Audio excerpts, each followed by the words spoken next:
पुढची कविता. प्रेम कसं असावं.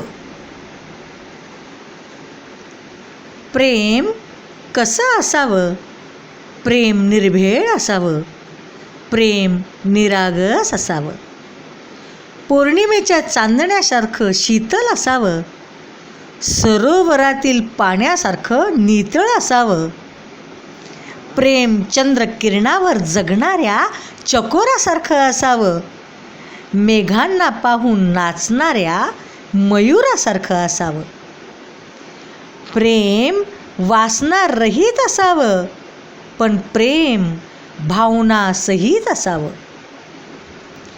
युगायुगापासून लुकलुकणाऱ्या ताऱ्याप्रमाणे, निशक्काले चमकणाऱ्या चंद्राप्रमाणे, अविचल राहणाऱ्या ध्रुवाप्रमाणे प्रेम तेजस्वी असावं. प्रेम मनस्वी असावं. प्रेम सर्वस्वी असावं.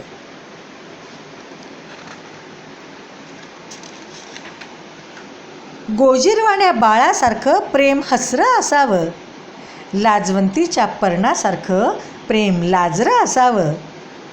गुलाबाच्या पाकळ्यासारखं प्रेम मोहक असावं. भुरळ घालणाऱ्या रंभेसारखं प्रेम लोभस असावं. पोहे देणाऱ्या सुदाम्यासारखं प्रेम भाबडं असावं. हलाहल प्राशणाऱ्या मिरेसारखं प्रेम उघडं असावं. पण प्रेम हे निखळ प्रेमच असावं. कारण प्रेमाची पातळीच ठरविते संस्कृतीचा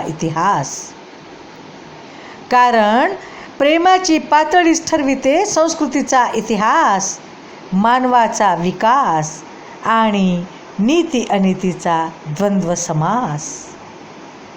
धन्यवाद.